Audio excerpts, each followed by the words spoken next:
Greetings from NASA's Dryden Flight Research Center. My name is Dwayne Brown from NASA Headquarters Public Affairs. Ladies and gentlemen, please join me in saying, welcome home, Discovery, job well done.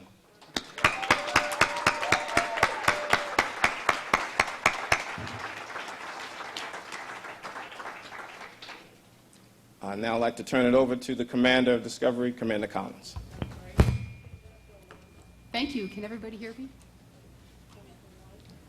Well, I want to say, first of all, it is absolutely fantastic to be back here to the planet Earth. We had a great mission. We got a few more days than we expected, and we used them wisely. I want to say right up front that I personally am not 100% yet. It's a long time in space, and it takes the body a little bit of time to readapt to walking in gravity again. It was quite a gravity field that we hit flying back from space today. So please bear with me. Our goal here today is to share our experience with you. It was just a fantastic experience. So before I jump into that, and we will have questions, I want to introduce the crew members that could make it today. Two of our crew members aren't here. Andy and Wendy have medical testing that they're doing that went long, so we decided to come on and do the press conference and do it on time, but they do send their best wishes, and they're in great shape. Don't worry about them. They'll be flying back with us today. The crew is going to leave today and head back. It's important for us to get back to our families and get back to our homes. We've been in quarantine for 3 weeks and then up in space for 2 weeks, so we have a lot of things to take care of when we get back, so we'll head back. So briefly, I'm going to introduce the crew. I know you all know them, but I'd like to introduce them once more. Next to me is our pilot, Jim Kelly, or Vegas Kelly. He obviously did the traditional piloting duties, flying the orbiter on orbit and taking care of all of the systems that we have. He also flew both of the robot arms, and he was my right-hand man. He did a fantastic job. I couldn't have done the mission without him. Next to Vegas is Soichi Noguchi, who was our first-time flyer from Japan. His highlight of the flight was 3 spacewalks, and he did fantastic. He's a rookie, but you would have never known it. He was from flight day 1 right to the end of the flight. He was in there taking care of many of the activities, especially the photographic. He was our photo TV specialist, and it was his job to document the mission so we could share it with you, and he did fantastic on that. Next to Soichi is Steve Robinson. He was our flight engineer. He sat between Vegas and I on ascent and entry and took care of us in our procedures, and he was also a systems expert on the shuttle.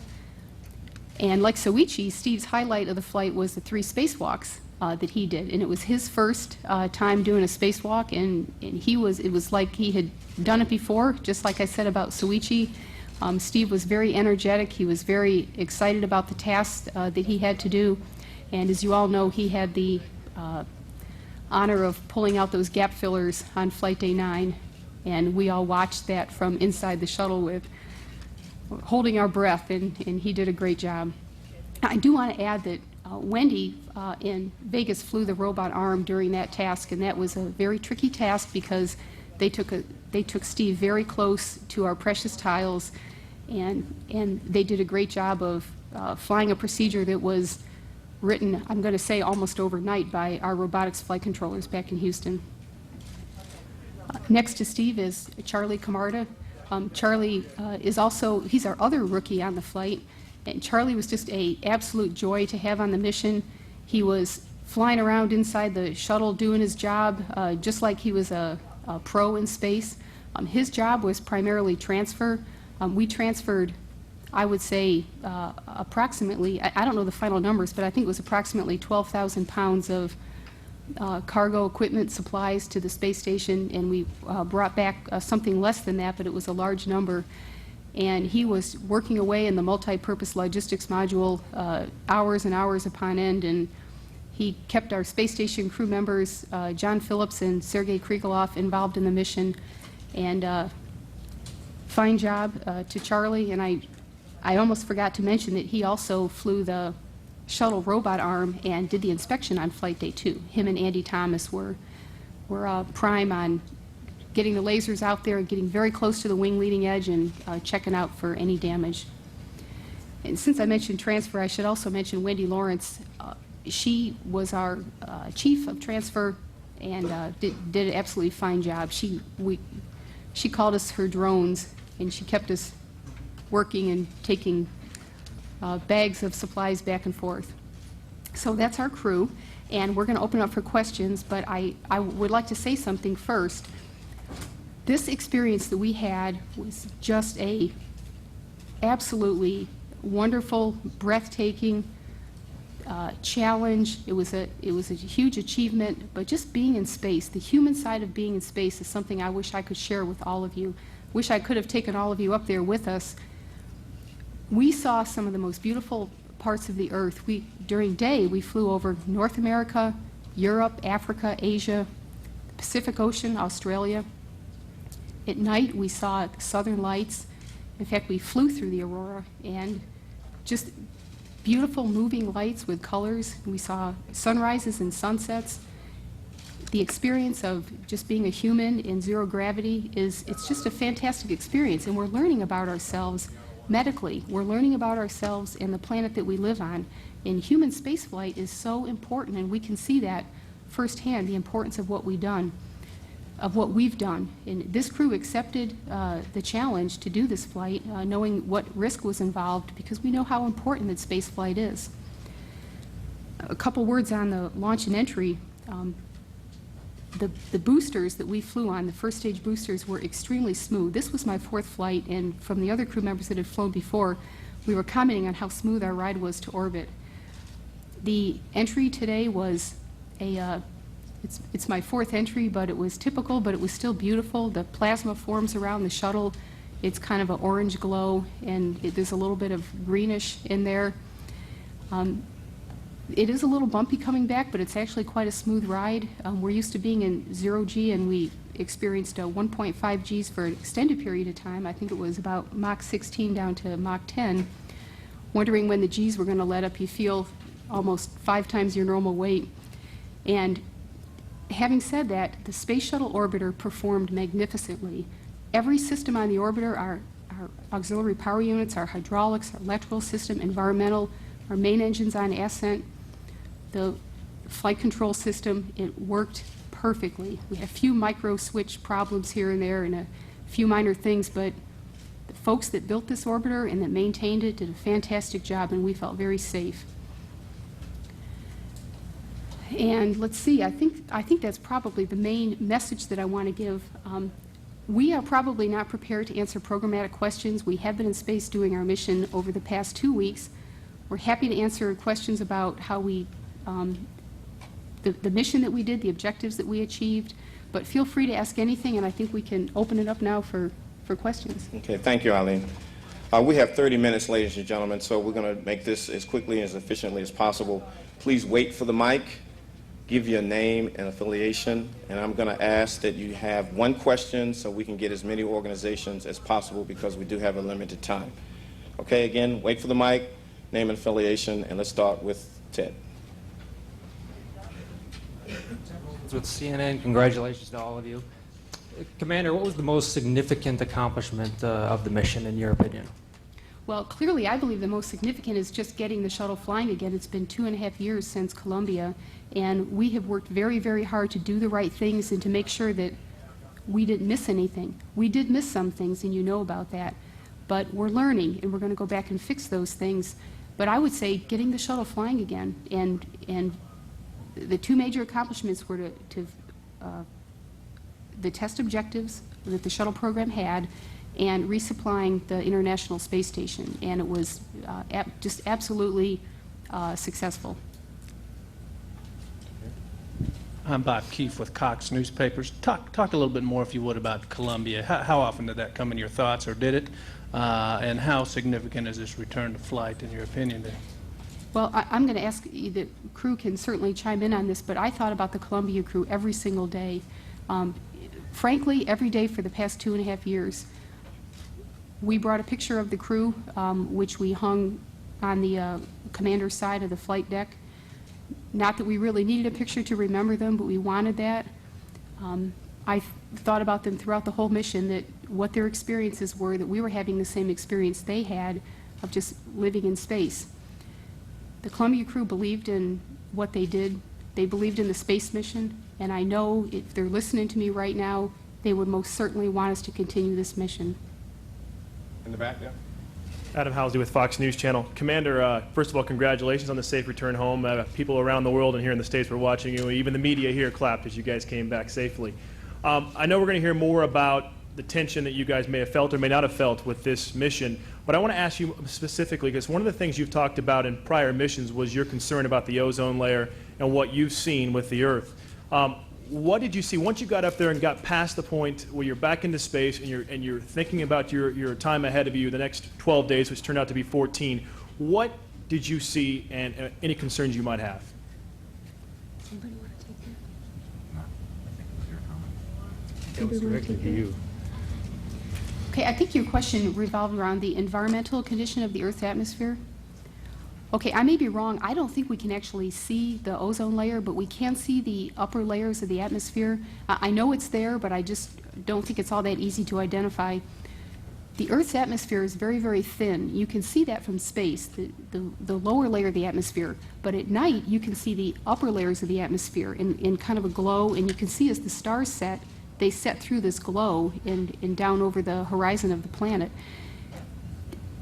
One of the things I saw was in Africa, massive burning taking place in the central part of Africa.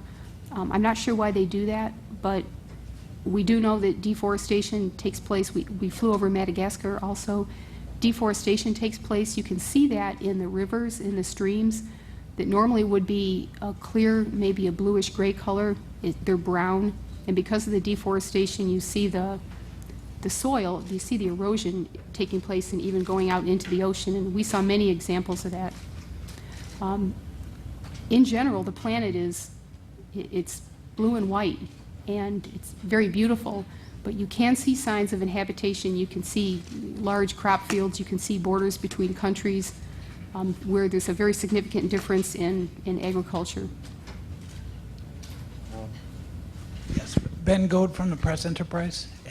Have you had a chance to appraise the damage to the thermal blanket as of yet, and other damages that were caused during the flight? Okay, question was on the thermal blanket. It was just below my left window, which we call window number 1. I could not see it from orbit, but Jim Kelly and Charlie Camarda and Andy Thomas flew the robot arm over there and took some pictures of it, and we saw those pictures real time, and after we landed today, we went and looked at the window. It was hard to see because the cart with the stairway was kind of covering it up, but the part that I saw, it didn't look to me like there was a significant change on entry, but it's hard for me to answer that question totally. I do want to say I was not concerned about that blanket damage at all, and I know that there was a consideration of a 4th EVA, but the ground determined we didn't have to do that, and I think that was a good decision. In hindsight, it was a good decision. Back there? Priya David, KTVU. My question is actually for Mr. Robinson. Hi, welcome back. You performed an unprecedented repair. Could you tell us a little bit about how you think that'll change the future of space travel and work that can be done? And secondly, welcome back to California. I know there are many in the Bay Area who are happy to have you back here. How do you feel about landing in your home state? I'll answer in reverse order. It's great to be back in California. Maybe we could turn that microphone on. Comm check with the press control room. It's great to be back in California. I was born here. Everybody I know and love is in Florida. So I'm the lone representative of the Robinson clan here, but thanks. You know, repairing a spacecraft in orbit is something, as we talk about long duration missions and missions to far reaches of the solar system, or at least our nearest neighbors, say the moon, things are going to fail. Things are going to fail during the violence of launch or maybe on the way there, and they need to be repaired. We're pretty good at repairing things on the inside.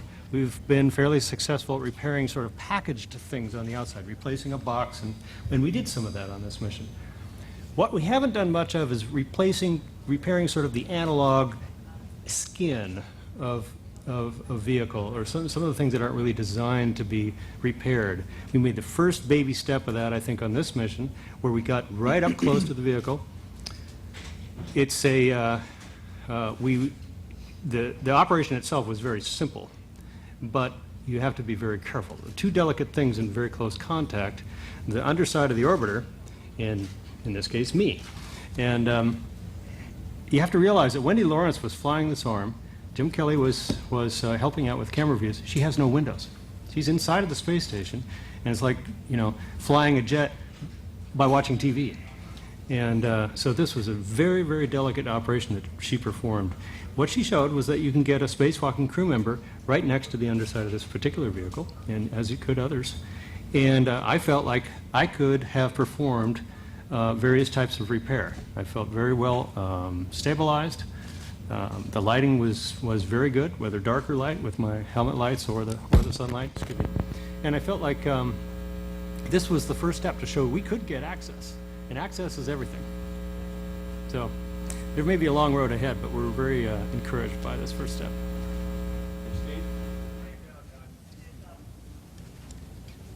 CBS. Congratulations on the mission. Commander, and maybe Jim Kelly or anyone else who wants to answer this. I know you had great faith in this mission, in this vehicle. At the same time, you're human. You're great astronauts. Some of you are scientists, but you're also humans. And I'm wondering, when you re-enter the Earth's atmosphere today, when you reach that moment where the Columbia tragedy took place, did the human part of you have any emotions? Were you honestly a bit frightened? Was there a moment of some fear, even though you have confidence in this mission? Well, I think maybe we can both say a few words about it.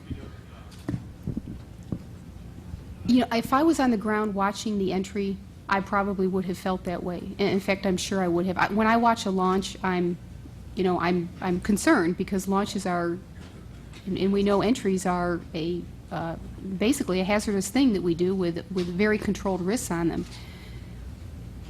When we're flying, we're busy. We have tasks that we need to perform. So I try to stay focused on the mission. But yes, I did think about the Columbia mission coming home, but I wouldn't say that was a distraction, but I would say it was more of a, we're going to get through this and we're going to press on.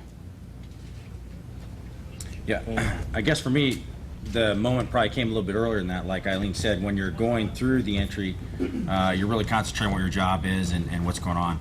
For me, there was a moment of trepidation right before Eileen hit the execute on the Do You Ever Burn, because once you do that, you're coming home. I mean, you can't stay up after that point. So, and also probably a moment of reflection, thinking about the Columbia crew, and obviously hoping we'd make it further than they did, and wishing that they'd made it all the way home. So there was a little bit of trepidation there. I think for me, I wouldn't be human otherwise, but once you get through there, you're just concentrating on what's going on. I will tell you, I was watching through the period where Columbia broke apart. I was looking at the same things that happened to them. I was looking to make sure that we weren't yawing off axis, that our jets weren't firing, to make sure our prop usage wasn't higher than it normally would be. I had that display up to watch it longer than I normally would. Normally I cycle through displays because it's part of my job to check all the systems, but through that region I was specifically watching that to see if there were any warning signs coming, whether or not you could do anything about it. So certainly it did affect, at least in a small way, what I was doing coming home. But you know, in this job, Steve says this a lot, you know, we're the tip of the pyramid of thousands and thousands of people, and you can't sit up here without trusting the folks that put the vehicle underneath you. And there's been a huge number of folks from the beginning when it was built through this last 2.5 years of all these folks, you know, just trying their best to make sure that this didn't happen again. And I think we had a much better idea on this flight of what kind of shape we were in, and we owe that to the Columbia crew and the sacrifice that they made, that we were able to have the sensors and the pictures and all these maneuvers to make sure we were fine. So not too much trepidation going through, but certainly a moment of reflection and getting ready to go as it began. Hi, my name is Takami Hanzawa from Kyodo News. I have a question to Mr. Noguchi. And your 3 times spacewalk was regarded as great, huge accomplishment. What would be the impact and contribution of your success for the future of international astronaut? And what was in your mind, what crossed your mind at the most crucial time between re-entry and landing? Thank you. Yeah, first of all, it's been a great honor to participate in this mission. That great crew, great task, and for the rookie astronaut, what you can ask for more. And I think it's a great opportunity for the international astronaut to join this great American crew and to do the good task in space shuttle. So hopefully other foreign astronauts have chance to do this kind of great mission. And for the reentry, obviously Colombia is always in our mind. We did the commemorative event during the mission, and like Eileen said, we have a picture of Columbia crew in the flight deck. So they're always on our mind. But on the reentry, I'm just concentrating on what I should do, and try to enjoy the every moment of the mission all the way through the landing. So I was just happy to fly all the way down to California. Yuki Tanaka from Fuji Television. Please allow me to ask a question in Japanese for the folks in Japan. 野口さん、今回のミッションで一番印象に残ったものを教えてください。あと、いろんなものを日本から持っていったと思うんですけども、他のクルーから好評だったものとかも教えていただければと思います。日本語でお願いします。はい、やはり3回の EVA が一番印象的でしたけど、やはりその最後のね3回目の時にロビンソン飛行士がギャップフィラーの修理で、オービターの裏側にね回り込んだ時に、私はその彼のサポートと、スポッターのような役でトラスに入ってたんですけども、やはりその歴史的な EVA を一番いい席でね見れたというのがとても印象に残っています。でミッション中とても印象に残ってたのは、いろんなものを持ってったんですけども、一度ステーションに滞在している長期滞在のクルーと一緒に食事をする機会があって、僕が持ち込んだ、カレーライスとかねラーメンとか、羊羹とかですねチョコレート菓子みたいなのを持ち込んで、9人で楽しく食事をしたのがとても忙しいミッションの中でほっと一息ついたとてもいい思い出になりました。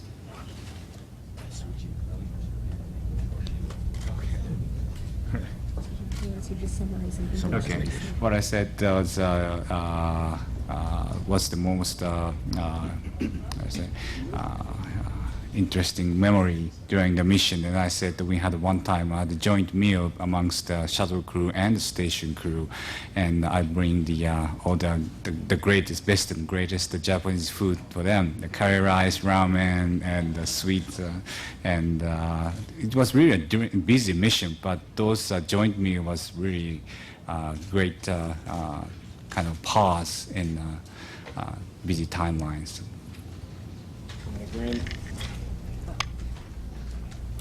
Yes, I'm Bruce Lieberman with the San Diego Union Tribune. Commander, you had mentioned that, I am here. You had mentioned that you'd like to bring us all up and show us what you saw. Could each of you talk about what you'll miss the most about being up there, if there was a particular moment or memory? And for the rest of you, if you could just reflect on that. I'm going to miss looking back at the Earth from space. Yeah, I think that's probably true for all of us. I mean, I certainly, the thing that's most unique about up there is watching the world go by, and that's truly fantastic. But since Eileen already took that one, I'll answer. I really enjoy the challenge.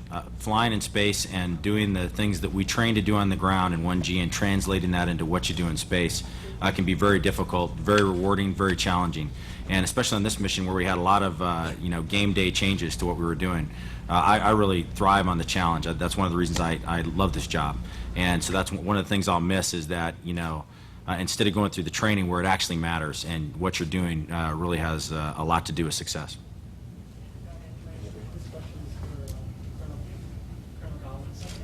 Senior Jet Fabero, Edwards Air Force Base Public Affairs. I was wondering if you had any advice for the test pilot school students at Edwards who have aspirations to fly a shuttle mission one day. You bet anyone aspiring to be an astronaut, work hard, don't give up, believe in what you're doing.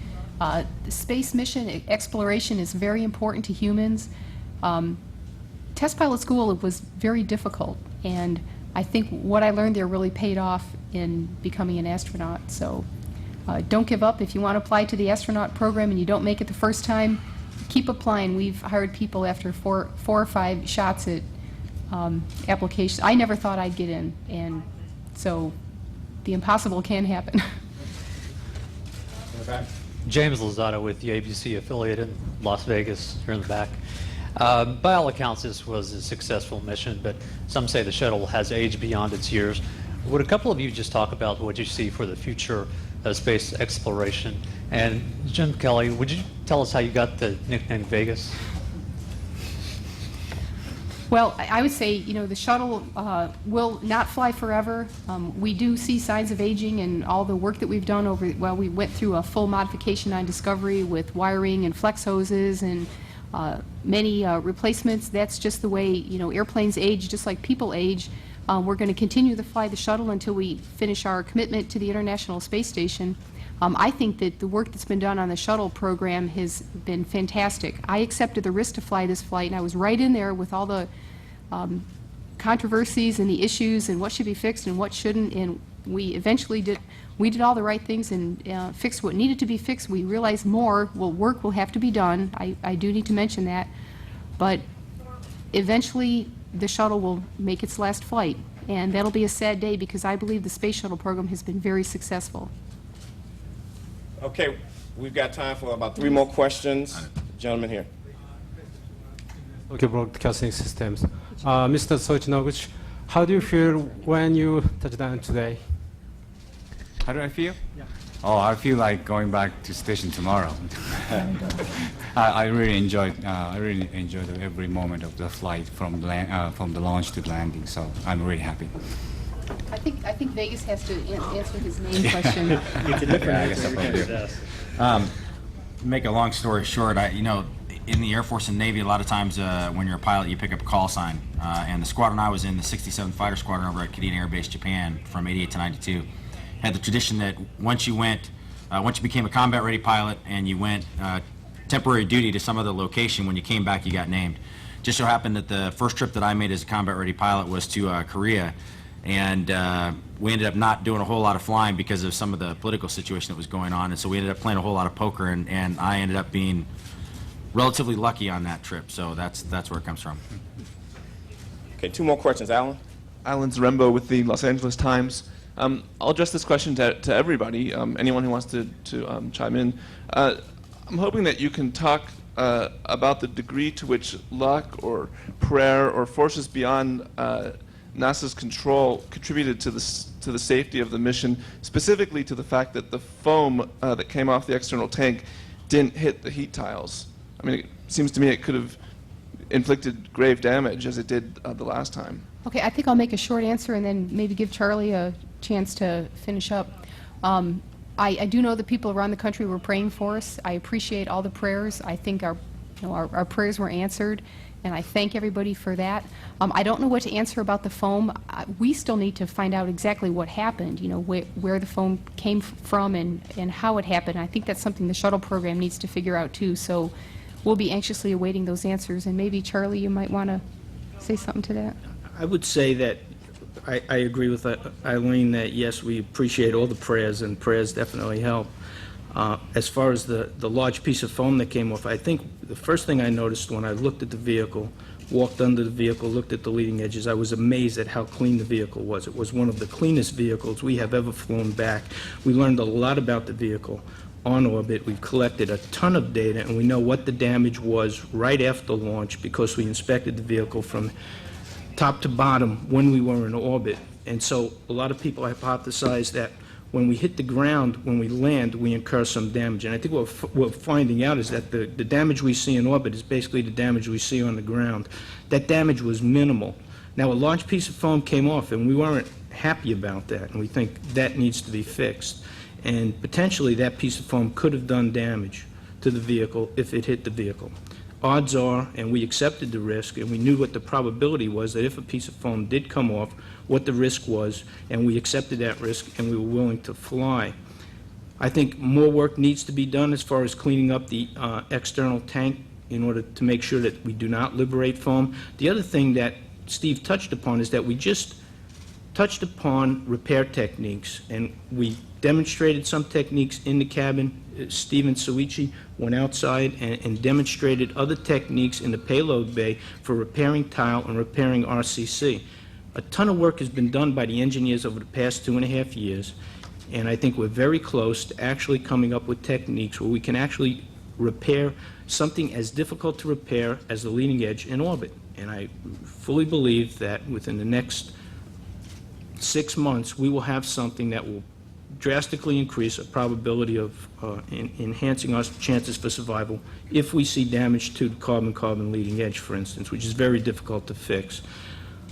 We're making a lot of progress, and we took alternate techniques for repairing tiles on our flight. And so together, I think, looking at those two fronts, minimizing the debris coming from the tank, increasing our chances of being able to fix that when in orbit, like Steve said, Wendy and Vegas were able to put Steve perfectly positioned to address a repair for tile, which is very fragile, and it was phenomenal. It was a phenomenal achievement. And so I think we are slowly, Mike Griffin said this was a test flight. It is a test flight. The next flight will be a test flight, and we will not fly the next flight until we're ready and we feel like the risk is low enough to fly another flight. Todd, last question before we have Commander Collins with some closing remarks. Todd Halverson of Florida Today, thanks.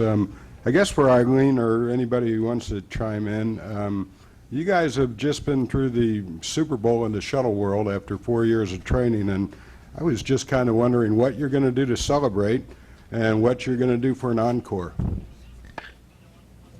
Well, I think the first thing we want to do is see our families. That's kind of important. And to celebrate, well, I think crew's going to meet later this week, and we're going to put some ideas together. I think we'll certainly have some parties and some time to kind of enjoy the fact that we did get this flight, a very, very successful flight off the ground and objectives accomplished. What we're going to do next, frankly, I have been so involved in this mission, I have not had the time nor wanted to spend any time thinking about what I'm going to do next. I'll work on that. Anybody else? Well, I could say one thing. The folks at Kennedy, we weren't able to bring their ship back to them today, but it is their ship. We just borrowed it, and it's a spectacularly successful vehicle. And when it goes back, if at all possible, I know I would, and I'm sure a lot of the crew would like to be there too when it arrives, so we can, thank the people who made this mission possible. Okay, just a very quick closing remark. Today was a very happy day for us, but it's also we have mixed feelings. It's a very bittersweet day for us too, as we remember the Columbia crew and we think about their families. Remember, the Columbia crew believed in their mission, and we are continuing their mission. That's very important to us, that mission of space exploration goes on. And to their families, I know that they certainly have mixed feelings today, and our heart goes out to them as we reach a point of closure, really, for them. And that they need to realize, it's important for me to say this for the crew, that this mission is very important, exploring space and making life on Earth better for all of us in this country and around the world by exploring space and, frankly, learning things that we may not be able to predict. And we all believe in space exploration. There's a whole cadre of astronauts that are waiting to fly their first flight. They're all very, very anxious to go up there and do this. And I think that as astronauts, we are people that we like challenges. We accept the challenge, and we want to go out there and do this mission. And some people say we should stop flying the shuttle because we had an accident.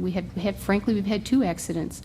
But we are people that believe in this mission, and we're going to continue it. And I ask you to please support us. That's very important to us. But thank you we do listen to what y'all have to say. We ask you to please listen to us. I think that the space exploration it's just a fantastic part of the human experience. So thanks, appreciate all of you coming out today and listen to what we have to say, and we'll be going on the road, I think, in a few weeks and sharing our experiences with the rest of the world. So thank you. Ladies and gentlemen, I think it goes without saying that this is a great end to a new beginning. We want to thank you all for being a part of it, a part of history, and we'll see the crew in Houston. Thank you.